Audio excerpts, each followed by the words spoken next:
शिव समान दाता नहीं विपत निवारण हार, लज्जा हमरी राखियो नंदी के असवार। ओम नमः शिवाय। राधे राधे। आइए सुनते हैं शिव पुराण कथा सार अध्याय 2 विशेश्वर संहिता। व्यास जी कहते हैं, जो धर्म का महान क्षेत्र है, जहाँ गंगा यमुना का संगम हुआ है, जो ब्रह्मलोक का मार्ग है, उस परम पुण्यमय प्रयाग में महात्मा मुनियों ने एक विशाल ज्ञान यज्ञ का आयोजन किया। उस ज्ञान यज्ञ का तथा मुनियों का दर्शन करने के लिए व्यास शिष्य महामुनि सूत जी वहाँ पधारे। वहाँ उपस्थित महात्माओं ने उनकी विधिवत स्तुति करके विनयपूर्वक उनसे निवेदन किया, हे सूत जी, इस समय हमें एक ही बात सुनने की इच्छा है। आपका अनुग्रह हो तो गोपनीय होने पर भी आप उस विषय का वर्णन करें। घोर कलयुग आने पर मनुष्य पुण्य कर्म से दूर रहेंगे, दुराचार में फंस जाएंगे, सबके सब सत्य भाषण से विमुख हो जाएंगे, दूसरों की निंदा में तत्पर होंगे, पराये धन को हड़प लेने की इच्छा करेंगे, उनका मन पराई स्त्रियों में आसक्त होगा तथा वे दूसरे प्राणियों की हिंसा किया करेंगे।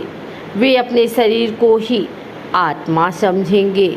वे मूढ़, नास्तिक तथा पशु बुद्धि रखने वाले होंगे, माता पिता से विमुख होंगे तथा वे कामवश स्त्रियों की सेवा में लगे रहेंगे। वे अपने को श्रेष्ठ कुल वाला मानकर चारों वर्णों से विपरीत व्यवहार करने वाले, सभी वर्णों को भ्रष्ट करने वाले होंगे। कलयुग की स्त्रियां प्रायः सदाचार से भ्रष्ट होंगी, पति का अपमान करने वाली होंगी, सास ससुर से द्रोह करने वाली होंगी, किसी से भय नहीं मानेंगी। हे सूत जी, इस तरह जिनकी बुद्धि नष्ट हो गई है और जिन्होंने अपने धर्म का त्याग कर दिया है, ऐसे लोगों को इस लोक और परलोक में उत्तम गति कैसे प्राप्त होगी, इसी चिंता से हमारा मन सदा व्याकुल रहता है। सूत जी बोले, हे साधु महात्माओं, आप सब ने तीनों लोकों का हित करने वाली अच्छी बात पूछी है। मैं इस विषय का वर्णन करता हूँ, आप लोग आदर पूर्वक सुनिए। कल्याण प्राप्ति का उत्तम साधन, सबसे उत्तम जो शिव पुराण है, वह वेदांत का सार सर्वस्व है तथा वक्ता और श्रोता का समस्त पापों का उद्धार करने वाला है। वह परलोक में परमार्थ को वस्तु को देने वाला है। कल की कलमश राशि का वह विनाशक है। उसमें भगवान शिव के उत्तम यश का वर्णन है। हे ब्राह्मणों, धन, अर्थ, काम और मोक्ष, इन चारों पुरुषार्थों को देने वाले उस पुराण का प्रभाव विस्तार को प्राप्त हो रहा है।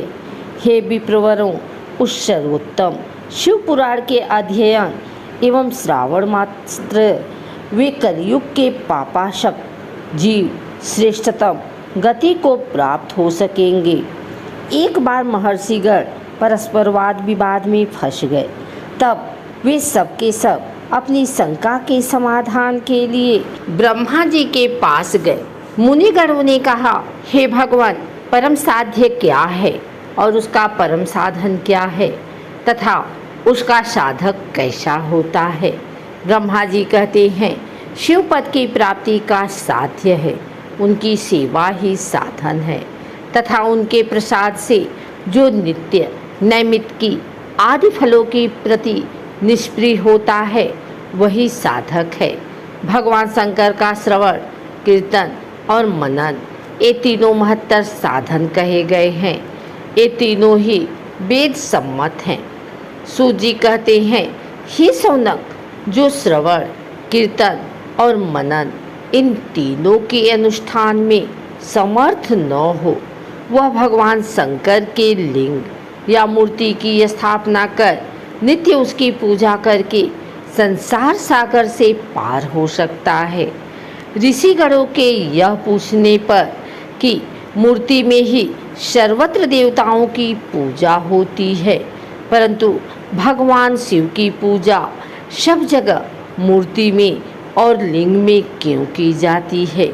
सूत जी कहते हैं, एकमात्र भगवान शिव ही ब्रह्म रूप होने के कारण निराकार कहे गए हैं। रूपवान होने के कारण साकार भी हैं।